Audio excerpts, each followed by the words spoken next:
साहब ने वो जमीन ट्रांसफर रजिस्ट्री कर दिया अशोक चौधरी के बेटी और अभी के सांसद शांभवी चौधरी के नाम पर 34 लाख रुपया में, जिसका डीड है। ये डीड आपको जारी करेंगे, आप देख लीजिएगा।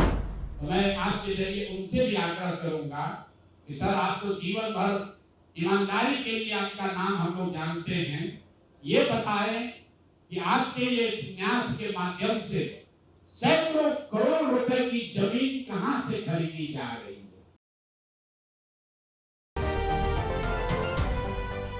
नमस्कार, आप देख रहे हैं स्वराज पोस्ट। मैं हूं आपके साथ ऋचा भिलारी। बिहार की सियासत में इस समय एक बड़ा राजनीतिक भूचाल आया हुआ है। मुख्यमंत्री नीतीश कुमार के सबसे भरोसेमंद मंत्री अशोक चौधरी पर लगे भ्रष्टाचार और जमीन घोटाले के आरोपों ने पूरी राजनीतिक माहौल को हिला दिया है। आज की बड़ी खबर ये है कि जनस्वराज के संस्थापक और चुनावी रणनीतिकार प्रशांत किशोर यानी पीके ने मंत्री अशोक चौधरी पे गंभीर आरोप लगाए। प्रशांत किशोर का कहना है कि मंत्री बनने के बाद अशोक चौधरी ने अपने पद का दुरुपयोग किया। उन्होंने अपनी निजी सहायक के नाम पर एक जमीन खरीदी और फिर महज 2 साल बाद ही वो जमीन अपनी बेटी के नाम करवा दी। यहाँ तक कि 35 लाख की खरीदी गई उस जमीन को केवल 10 लाख रुपए में ही अपनी बेटी के नाम ट्रांसफर कर दिया गया। अब तक ये मामला केवल प्रशांत किशोर और जेडीयू के बीच की जुबानी जंग समझा जा रहा था, लेकिन अब तस्वीर बदल चुकी है। जेडीयू के ही मुख्य प्रवक्ता और एमएलसी नीरज कुमार ने भी अशोक चौधरी से सफाई मांगी। नीरज कुमार ने साफ कहा कि भ्रष्टाचार के जो गंभीर आरोप प्रशांत किशोर ने लगाए हैं, उस मंत्री अशोक चौधरी को बिंदुवार सफाई देनी चाहिए। उन्होंने ये भी कहा कि नीतीश कुमार की सरकार हमेशा सुशासन की मिसाल रही है और ऐसे में किसी भी मंत्री पर भ्रष्टाचार के आरोप सरकार की छवि पर सीधा असर डालते हैं। अब सवाल उठता है कि क्या अशोक चौधरी इन आरोपों पर चुप्पी तोड़ेंगे? क्योंकि चुप्पी जितनी लंबी होगी, सवाल उतने ही गहराते जाएंगे। चलिए अब आपको दिखाते हैं ये पूरा मामला आखिर शुरू कैसे हुआ। शांभवी चौधरी के नाम पर 34 लाख रुपया में, जिसका डीड है। ये डीड आपको जारी करेंगे, आप देख लीजिएगा। अब इसमें नई बात, अच्छी बात क्या है? नई बात क्या है? 34 लाख रुपया में जो दत्त साहब ने जमीन खरीदी थी और यहाँ रजिस्ट्रार ऑफिस में लिखा गया 34 लाख रुपए में दत्त बेच रहे हैं जमीन शांभवी चौधरी को, और एक दत्त साहब को पैसा कितना गया बैंक से? 10 लाख रुपया। वो बैंक का अकाउंट डिटेल है, जरा दीजिए, तारीख आपको बता देते हैं। 2 साल के बाद जो जमीन अशोक चौधरी ने अपने पीए के नाम पर खरीदी थी, वही जमीन वापस 2 वर्ष के बाद अपने बेटी के नाम पर लिखवा लिया और 34 लाख के रुपए के जमीन के एवज में अशोक चौधरी ने दत्त साहब को 10 लाख रुपया बैंक से भेजा। यहां तक भी बात ठीक है भाई, ये कह सकते हैं कि हम बाद में पैसा दिए होंगे। इसी बीच इनकी बेटी चुनाव लड़ने चली गई, तो इनकम टैक्स ने इनको नोटिस किया कि भाई आपकी जो प्रॉपर्टी है वो 34 लाख की है और बैंक में आपसे 10 लाख रुपया दिखा रहे हैं, बाकी का पैसा कहां? तो 10 लाख जमीन इनकी रजिस्ट्री हुई है। उसके एक दिन बाद, तारीख नोट कर लीजिए, 20 फरवरी 2021 को 10 लाख रुपया इन्होंने अपने पीए के अकाउंट में डाला है। अकाउंट यहां पर डिटेल आपको दे देंगे, और 34 लाख रुपए का जमीन वापस इनसे ले लिया। जब इनकम टैक्स ने नोटिस रेज किया कि जमीन है 34 लाख का और अकाउंट में सिर्फ 10 लाख रुपया ही दिख रहा है, तो 4 वर्ष के बाद 27 अप्रैल 2025 को जमीन लिखवाया है 2021 में। इनका क्रेडिबिलिटी देखिए, जमीन रजिस्ट्रार ने लिख दिया।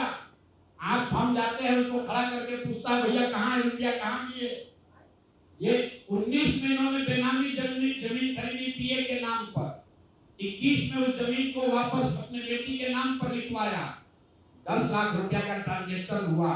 जब इनकम टैक्स ने नोटिस रेज किया तो भाई साहब ने जान बचाने के लिए 27 अप्रैल 2025 को, मतलब बेटी के एमपी बनने के बाद 25 लाख रुपया मिस्टर दत्त को फिर इन्होंने बैंक से ट्रांसफर किया।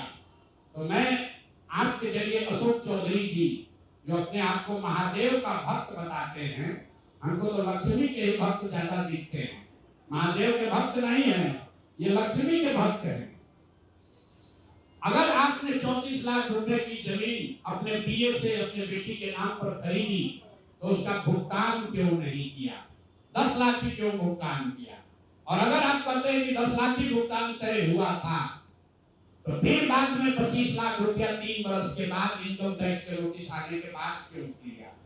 अब आपको हम एक छोटा सा केस बता रहे हैं, इसका वैल्यू 34 लाख है, लेकिन आपको ये इसलिए बता रहे हैं कि इनका मोडस ऑपरेंडी क्या है, क्योंकि उसके बाद अब जो आपको बताएंगे, ये भाई साहब पिछले 2 वर्ष में 200 करोड़ रुपया से ज्यादा का संपत्ति, 200 करोड़ रुपए से ज्यादा का संपत्ति अपने पत्नी, अपने बेटी, अपने संबंध, उनसे जुड़ा हुआ एक ट्रस्ट, मानव वैभव विकास ट्रस्ट, इसके माध्यम से इन्होंने जमीन खरीदी है करीब 200 करोड़ रुपए का, और सारा डीड एक जिस दिन का ट्रांजैक्शन है वो सारा डीड आपको यहाँ पर, आप चाहे तो उसका फोटोकॉपी ले सकते हैं। मैं एक बात क्लियर कर दूं, यहाँ जो मानव वैभव विकास ट्रस्ट है, हमारे पास उसके खिलाफ सबूत नहीं है। हम ये बता रहे हैं कि जब इनकी बेटी का एंगेजमेंट हुआ है, उसके बाद से अचानक से मानव विकास वैभव ट्रस्ट जो है, जो कुणाल साहब के परिवार से जुड़ा हुआ ट्रस्ट है, और उसमें यहाँ के बड़े कुछ पदाधिकारी भी हैं, जियालाल आर्य बहुत ईमानदार व्यक्ति हैं, वो भी ट्रस्टी हैं।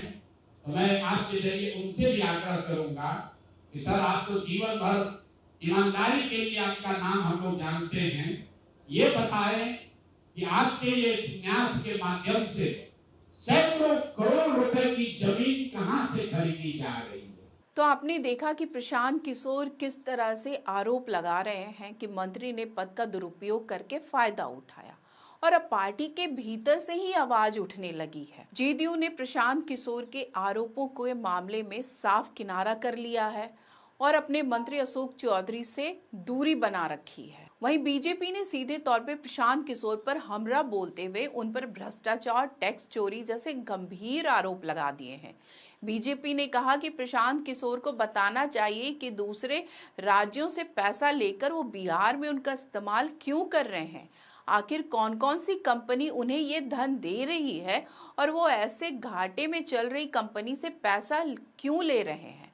बीजेपी के सह प्रवक्ता कुंतन कृष्णा ने आरोप लगाते हुए कहा कि शराब कंपनी से भी प्रशांत किशोर चंदा इकट्ठा कर रहे हैं। पहले प्रशांत किशोर ने ही कहा था कि बिहार में सरकार बनते ही शराबबंदी कानून को खत्म कर देंगे। बीजेपी ने अब कई ऐसे सवाल उनके सामने रख दिए हैं। कुंतल कृष्णा ने कई लोगों के पैन कार्ड और DIN नंबर सार्वजनिक करते हुए पूछा कि आखिर ये पैसे कहां से आ रहे हैं और इन्हें अपने सहयोगी पर क्यों खर्च किया जा रहा है। बीजेपी ने उन कंपनियों का नाम भी सार्वजनिक किया जिससे प्रशांत किशोर को चंदा मिला था।